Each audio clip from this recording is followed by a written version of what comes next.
Olá, tudo bem? Está começando mais uma edição do Agora Agro e você vai ver no programa de hoje. Brasil contribuirá com 40% da demanda adicional futura de alimentos do planeta. Departamento de Agricultura dos Estados Unidos registrou expectativas de alta para a produção da safra americana 2020-2021. Relatório americano de agosto trouxe números diferentes dos estimados aqui no Brasil. Economia brasileira foi contornada pelo bom desempenho do agro brasileiro. Carne de frango é uma das proteínas de maior interesse do consumidor brasileiro. E na entrevista de hoje nós vamos falar sobre desperdício de alimentos no Brasil e no mundo. O Agora Agro já está no ar.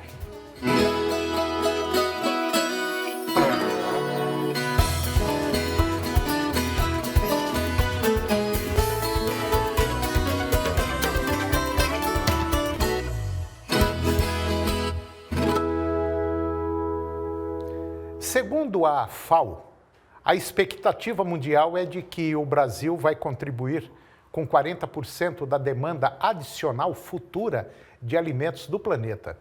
O Brasil tem condições para aceitar este desafio, não apenas pela grande disponibilidade de terras, condições climáticas favoráveis, água abundante, mas também pela eficiência e sustentabilidade dos seus processos produtivos, o que tem despertado a atenção da sociedade global, dando a sua condição de país tropical e emergente.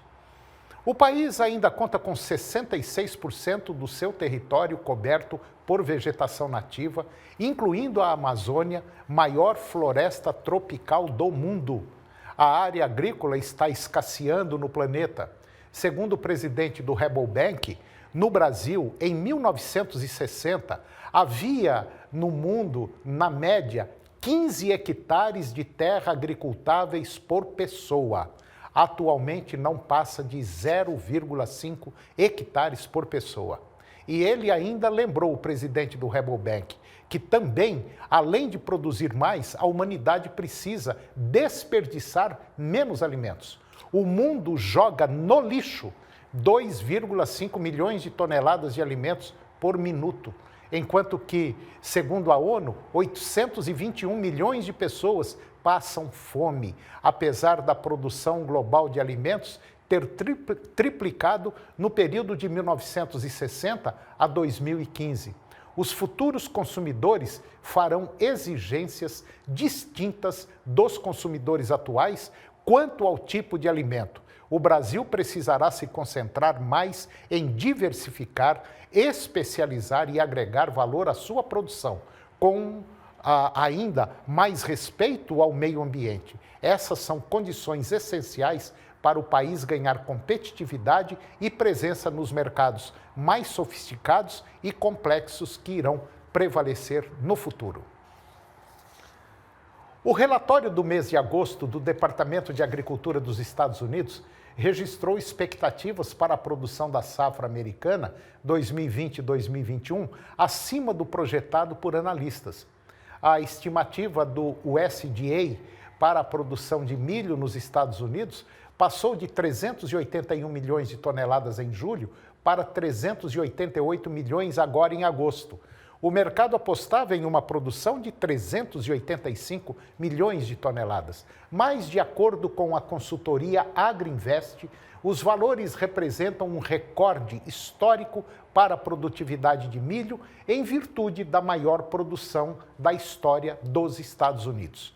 Porém, de acordo com o USDA, as projeções contidas nos relatórios são referentes às condições apresentadas até 1º de agosto, ou seja, não houve tempo para avaliar impactos climáticos ocorridos após esta data, como as temperaturas que destruíram lavouras em regiões produtoras nos últimos dias.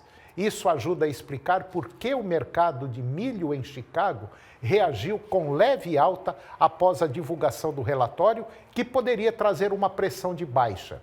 Em relação à área plantada na temporada 2020-2021, a estimativa do Departamento de Agricultura americano foi mantida em 37 milhões de hectares. Com relação à safra de milho brasileira, O relatório de agosto da entidade americana trouxe números diferentes dos estimados aqui no Brasil. O USDA estima que o Brasil colheu 101 milhões de toneladas de milho, o mesmo volume do levantamento anterior.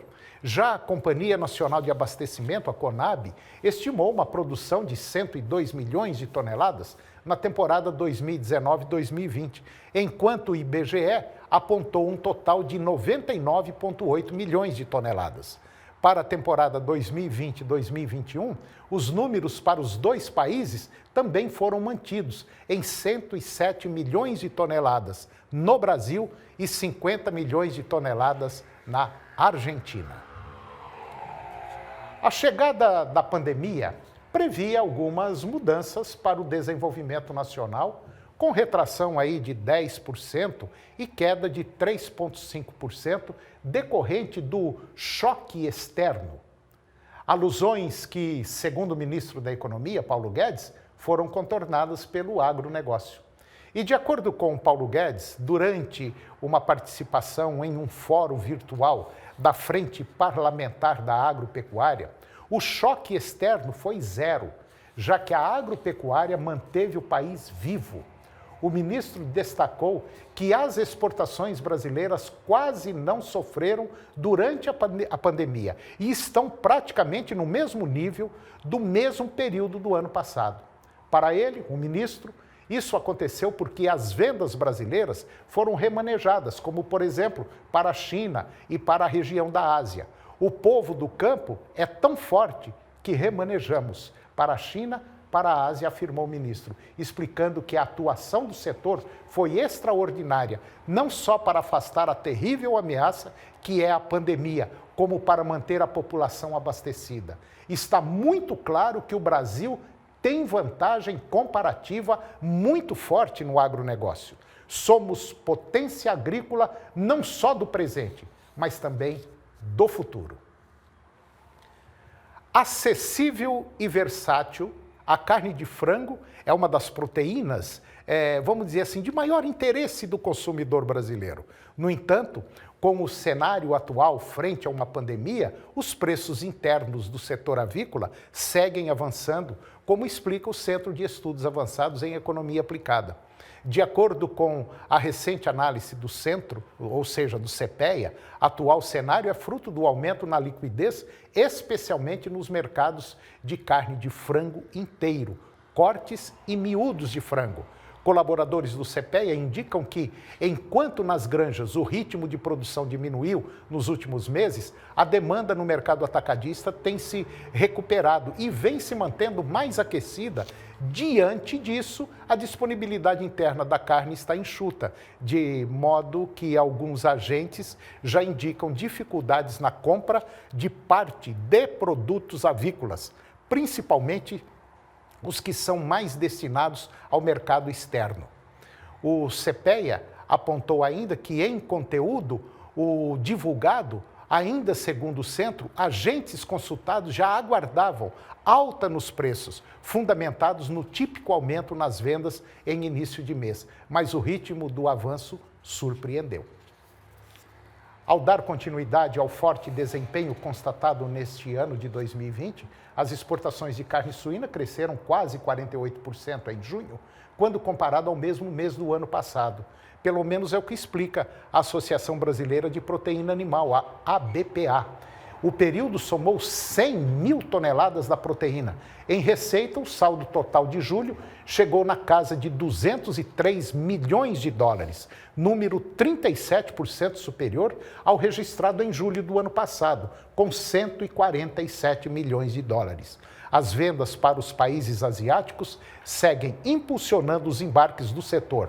A alta das vendas para a região chega a quase 83% na comparação entre janeiro e julho deste ano e o mesmo período de 2019, com 456 mil toneladas exportadas nesse ano, o equivalente a 78% do total exportado pelo setor, segundo a ABPA. Quando o foco é a China, o recente levantamento aponta que o país importou 282 mil toneladas no acumulado do ano, número 143 superior ao efetivo no mesmo período do ano passado. Esse é um comportamento consistente no mercado asiático que deve perdurar ao longo dos próximos meses. As lacunas deixadas pela peste suína africana nos países asiáticos ainda impactam a demanda local por produtos importados. E o Brasil está consolidado como um fornecedor confiável para a região. Pelo menos é o que analisou o presidente da ABPA. E depois do intervalo, nós vamos falar sobre desperdício de alimentos no Brasil e no mundo. Nós voltamos já, é um minuto só.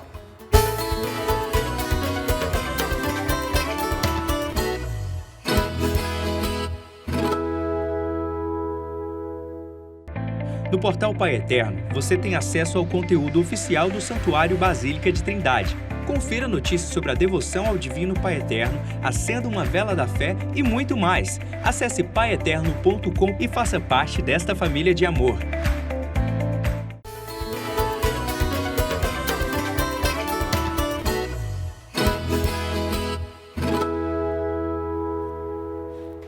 E agora eu vou conversar com Cleonice Borges de Souza.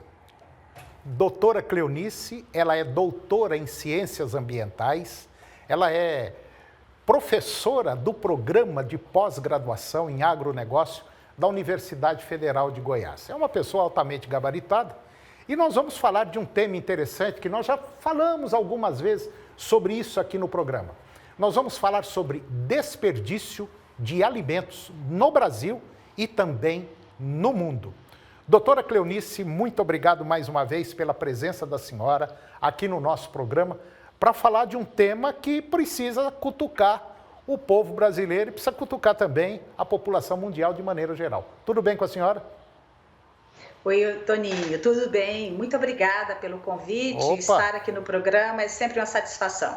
Isso aí é um prazer trazer a senhora aqui para discutir um tema muito sério. Fala-se muito em aumentar a produção de alimentos no planeta e que o Brasil vai ser um dos países responsáveis por aumento dessa produção de alimentos. Mas acontece que os próprios números da FAO mostram que a gente desperdiça 1/3 de basicamente tudo aquilo que é produzido. E esse 1/3 que é produzido provavelmente dava para abastecer ou para matar a fome de muita gente, né, professora? É mais ou menos isso? É isso mesmo, Toninho. Em torno de 1,3 bilhão de toneladas são desperdiçadas anualmente em termos globais. Isso é muito significativo. Conviver com esse desperdício, para e passo, tantas pessoas com problema de insolvência alimentar, de insegurança alimentar, é preciso gerar uma racionalidade para esses números. Então, o que nós vamos ter? Perdas e desperdícios. Os desperdícios, eles dizem respeito àquele alimento que já está pronto para consumo. Frutas, verduras, os produtos já industrializados. Então, esses desperdícios, eles acontecem muito na linha de consumo final. E esse consumo final nós vamos ter dentro das indústrias processadoras, aquilo que já foi processado e que não foi comercializado. Nós vamos ter desperdício, aquilo que vai para os atacadistas e acaba vencendo, tem um prazo de validade. Aquilo que chega no ambiente de varejo e aquilo que chega na nossa residência. Então, em termos de desperdício, nós vamos ter essa categorização. Por outro lado, nós temos as perdas. Acontecem majoritariamente em países em desenvolvimento e no processo de logística. O que significa isso? Nós vamos ter dentro da propriedade perdas que vão acontecer em função de alimentos que muitas vezes não são colhidos no momento certo. Ou eles são colhidos de forma muito antecipada, ou eles não são colhidos e passam do período de chegarem no ponto de serem consumidos. Isso aí dentro da propriedade rural. Mas nós temos também as perdas em termos de escoamento no transporte, derramamento de grãos, derramamento de frutas, verduras, então você tem muitas perdas.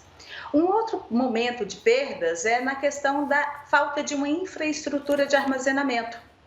Então, o Brasil é realmente um país em termos de significância em produção de grãos, mas nós temos um problema seríssimo de infraestrutura de armazenamento dessa produção, o que obriga os produtores a, assim que colherem, terem que vender. Então, se nós tivéssemos uma infraestrutura de armazenagem que desse conta de atender, nós teríamos um fornecimento contínuo durante todo o período de safra e entre safra. Você teria um preço mais valorizado para o produtor, que quando está o período de safra, todos precisam vender, então o produtor ele vai lucrar um pouco menos, é lei da oferta e demanda. Se eu tenho muita oferta, o preço vai diminuir. Então, se você tem uma infraestrutura de armazenagem, você dá um equilíbrio econômico-financeiro para esse produtor. Então, esse aí é um ponto que nós precisamos investir mais, infraestrutura de armazenagem. Mas também tem perdas no processo de industrialização. Então, lá na indústria tem perda e tem desperdício. Tem as duas modalidades. Pois é, mas assim, observando isso tudo que a senhora falou, que está corretíssimo, eu acho que tem um outro detalhe mais importante nisso aí. A própria população também não foi treinada para, vamos dizer assim, para não desperdiçar. Quer dizer, a gente acha que tem água demais no mundo. Leite, você vai no supermercado, qualquer lugar que você for, tem leite. E você vai, tem alface, tem carne, tem tudo. Só que perder 1/3 disso aí é muita coisa. E a própria população, talvez por uma falta de conhecimento, por uma falta de cultura, por uma falta, vamos dizer, até de educação, o que se joga fora de comida, aquela que a gente deixa de comer no prato, é muita coisa. Então, eu acho que o maior problema não é aumentar a produção de alimentos, é educar a população vamos dizer, a comer direito. Eu acho que um negócio é mais ou menos por aí. Não, você está corretíssimo. Nós temos que melhorar o nosso padrão de produção e o nosso padrão de consumo. Nós já produzimos muito bem, mas nós precisamos investir em pesquisas, em tecnologias, que auxiliem o produtor, e aí você toca em um ponto muito significativo, a questão da água. A água hoje é um recurso que está escasso, mas não só a água, a quantidade de terra, de solo fértil, apropriado para produzir também, ele precisa de investimentos. Então, se eu consigo minimizar as perdas e desperdícios, eu otimizo isso dentro da propriedade rural. E aí eu ganho sustentabilidade e economia de recurso natural que é escasso. Esse é um ponto muito importante. Quando você toca na questão da população, nós temos um padrão de consumo considerado insustentável. Se nós pegarmos a realidade brasileira, a Embrapa fez uma pesquisa, pegou os meses de julho, entre julho de 2017 até fevereiro de 2019, um acompanhamento de vários grupos familiares, e conseguiu identificar que a família brasileira ela desperdiça em torno de 128 quilos de alimentos por ano. Isso é muito para uma família, desperdiçar isso. E aí o que é que nós vamos verificar? Toda família desperdiça isso? Não. Enquanto algumas famílias estão, isso aí é uma média, com esse nível de desperdício, nós vamos estar caminhando ao lado de outras que não têm nada para poder se nutrir, manter a sua alimentação. E aí é onde entra o papel muito importante da educação e da educação ambiental. Tem que mexer em alguma coisa. E eu acho o seguinte, tudo é importante, mas a educação, o berço, é fundamental para a gente continuar mantendo vivo o nosso planeta. Que se não tomar cuidado, isso aqui pode chegar numa situação, eu diria até alarmante. Nós já estamos vislumbrando esse horizonte, mas vamos ver se aparece alguém, se tem algum processo estrutural para poder mexer nisso aí. Bom, eu conversei agora, acabei de conversar, sobre um tema muito interessante, mas muito interessante mesmo, com a doutora Cleonice sobre o problema de desperdício de alimento. Doutora Cleonice, muito obrigado mais uma vez pela participação da senhora. Foi excelente. Eu espero mais vezes a senhora aqui no nosso programa, ok? Mais uma vez, muitíssimo obrigada, Toninho. Sempre que quiser debater algum assunto assim relevante, conecta aí ao agronegócio, questões ambientais, estou à disposição. Foi uma satisfação. Satisfação é minha. Muito obrigado. Tchau. Tchau. E o programa de hoje chegou ao fim. E eu termino com a seguinte frase: vá até onde a sua vista alcançar. E ao chegar lá, você sempre conseguirá enxergar mais longe. Um grande abraço, muito obrigado, que Deus os abençoe e até o próximo programa.